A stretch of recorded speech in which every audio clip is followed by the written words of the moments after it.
So guys hello and welcome to another lecture of translational dynamics. तो impulse momentum theorem का ये simple सा question अपन discuss करते हैं।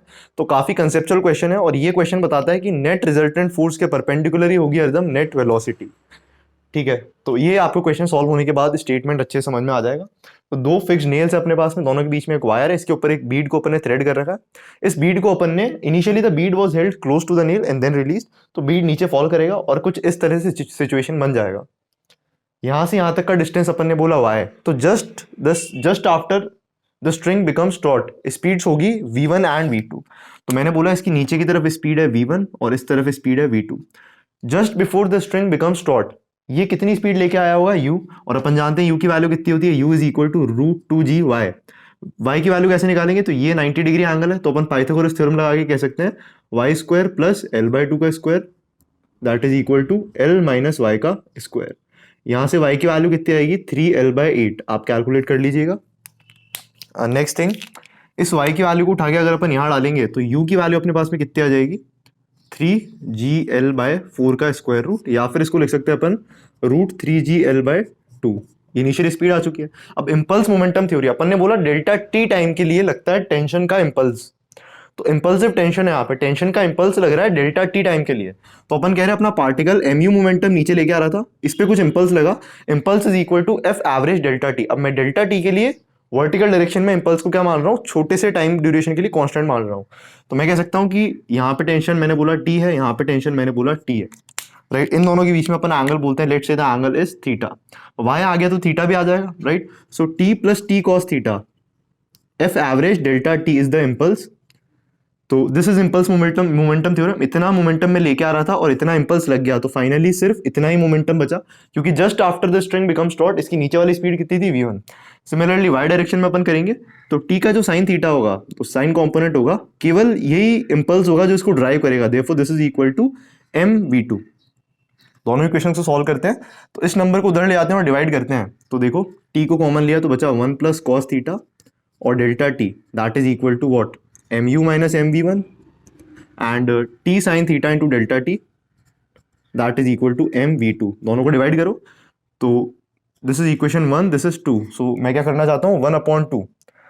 तो साइन थीटा को क्या, अच्छा डायरेक्टली कर लेते हैं चलो। तो sine theta upon 1 plus cos theta, so that is equal to v2 upon u minus v1। m से m कैंसिल हो गया सब जगह, डेल्टा टी से डेल्टा टी भी कैंसिल हो गया।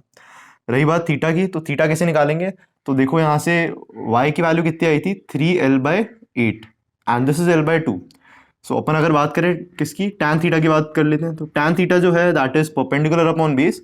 So perpendicular upon base, base कितना है 3l/8। सो 2 4 जा 8, थीटा कितना आ गया 53 डिग्री आ चुका है। तो साइन 53 कितना हो चुका है, that is going to be 4 by, sine 53 कितना होगा 4/5 होगा। cos 53 कितना होगा 3/5 होगा। So this should become 4/8, 5 plus 3 is 8, so that is 1/2।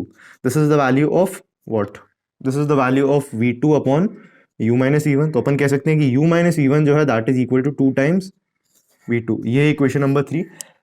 तो एक इक्वेशन आ चुकी है अपने पास में v1 और v2 में। अब एक और इक्वेशन चाहिए, तो वो कहाँ से निकालेंगे अपन।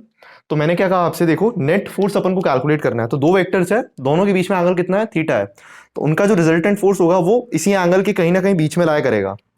तो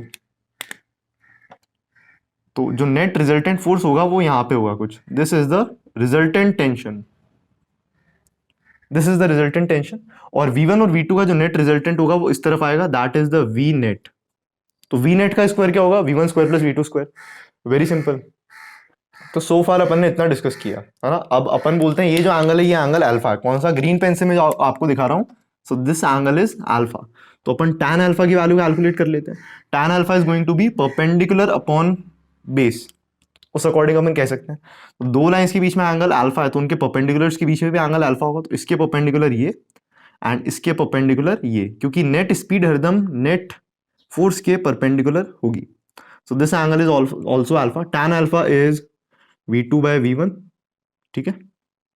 so this is tan alpha, और tan अल्फा की वैल्यू कितनी है अपने पास में, तो tan अल्फा की वैल्यू अपन टेंशन से कह सकते हैं। तो नेट फोर्स अपना इस पॉइंट पे कितना लग रहा है, तो नेट फोर्स भी कैलकुलेट कर लेते हैं। देखो तो ऊपर की तरफ लग रहा है t into 1 plus cos theta. So cos of 53 degree is 3/5. 1 plus 3/5 is 8/5. So it is 8t/5.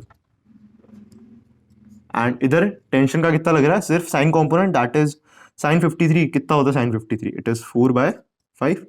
And मैं कह रहा हूँ आपसे ये एंगल अल्फा है, तो टैन अल्फा कितना होगा, perpendicular upon base. So it is 8t/5 divided by 4t/5. t/5 से t/5 कैंसिल करो, 4 2 8. सो टैन अल्फा की वैल्यू आ चुकी है 2, and that is in turn equal to v2/v1. So we got the value of v2 to be 2 times v1, है ना. अब v2 को रखो यहाँ पे, तो u माइनस v1 जो है that is equal to 4 times v1. So u is equal to 5 times v1. So v1 is equal to u by 5. v1 u by 5 आ चुका है, तो v1 को u by 5 डालोगे तो फिर v2 भी आ जाएगा अपने पास में. v2 ये रहा, तो v2 कितना आएगा, 2u by 5. So finally we need the value of v net square, that is the speed just after the string becomes taut. So that is v1 square plus v2 square. अब इसमें देखो u by 5 दोनों तरफ आ रहा है, तो u by 5 को मैं कॉमन ले लेता हूँ, है ना. So this is u by 5. अंदर बचना चाहिए square root of 1 plus 4. Am I right? कोई मिस्टेक तो नहीं कर दिया अपन ने. तो v2 बराबर 2v1. This should B u by 5. v1 is u by 5. Right, तो u by 5 को कॉमन लिया, तो v1 स्क्वायर में से तो बचेगा 1 प्लस 2 2 ज़ा 4. So that is u by square root 5. u की वैल्यू कितनी थी, √3gl/2 √5. So this can be written as √3gl/√20. तो ये आंसर गिवन है क्वेश्चन में, 4 5 becomes 20. So this was method 1. अब बात करते हैं मेथड 2 की. उस क्वेश्चन को भी देख लेंगे, वेरी सिंपल, 2 सेकंड का है. तो इसका मेथड 2 क्या है, मेथड 2 है कि अपन ने डायग्राम वापस से बनाया, है ना. ये मेथड थोड़ा सा शॉर्ट है, मतलब ये क्वेश्चन मुझे बहुत पसंद आया, that's why I included it. तो मैं पहले ही कह चुका हूँ जो चीज़ रेलेवेंट होगी मैं इंक्लूड कर लूंगा आपसे बिना कहे. तो अब की बार मैंने ये एंगल लिया है थीटा, ठीक है, और मैंने बोला इधर टेंशन टी है, इधर टेंशन टी है, this is 90. So this overall angle is π/2 minus theta. तो दो एंगल्स, दो वेक्टर्स जिनका मैग्नीट्यूड सेम है, तो उनका जो रिजल्टेंट वेक्टर होगा वो एग्जैक्टली बीच में आएगा at an angle of π/2 minus theta का आधा, तो π/4 माइनस थीटा बाय 2. और अभी अपन बात कर चुके हैं नेट रिजल्टेंट के परपेंडिकुलर होगी नेट स्पीड, ठीक है. अपन को तो नेट स्पीड से ही मतलब है. तो ये एंगल है 90 और ये एंगल कितना है, π/4 minus theta by 2. This should be π/4 plus theta by 2. अब यहाँ पे थीटा कैसे निकालेंगे यार, तो ये चीज़ जो है दैट इज l/2, है ना. एंड ठीक है, ये चीज़ l/2 है, तो l/2 की टर्म्स में ये चीज़ कितनी हो जाएगी, this is going to be l/2 का tan theta perpendicular upon base. Similarly ये चीज़ भी निकाल लेके अपन, है ना, cos थीटा लगा के, तो सब चीज़ें आ जाएगी अपने पास में. और फिर वापस से वो चीज़ करके तो थीटा तो निकल ही जाएगा यहाँ पे. तो थीटा की वैल्यू कितनी आएगी, 37 डिग्री, क्योंकि वहाँ पे कितना आया था 53 डिग्री. तो थीटा की वैल्यू 37 डिग्री है. अपन तो बात करते हैं नेट स्पीड की. तो यार अपना जो पार्टिकल था यहाँ तक, इसकी स्पीड कितनी होगी, ये वाली जो स्पीड आपको मैं दिखा रहा हूँ, ये स्पीड कितनी होगी. सो इसको बोलता हूँ मैं u. So u is equal to √2gl/2 का tan theta. So that is going to be square root of gl का tan थीटा, है ना. फटाफट से एक काम करते हैं अपन, इसका कंपोनेंट ले लेना अपने को बस. तो नेट स्पीड जो होगी that is going to be root, right, so root of gl का tan theta, this should be multiplied by cos of the angle. तो ये एंगल कौन सा है, π/4 प्लस थीटा बाय 2.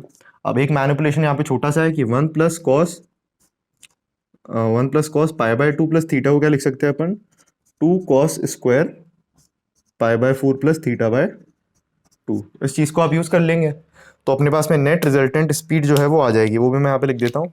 तो कितनी होगी अपनी नेट स्पीड बताओ. तो कॉस 90 प्लस थीटा तो हो चुका है माइनस साइन थीटा, तो this should become 1 minus sine theta. And gl is already there, और एक 2 अपन को नीचे भेजना पड़ेगा और स्क्वायर रूट लिया, तो this is equal to the net speed, right. Sine 37 is what 3/5. So 1 minus 3/5 is 2/5. 2 से 2 कैंसिल हुआ, तो दिस शुड बिकम, 1 सेकेंड,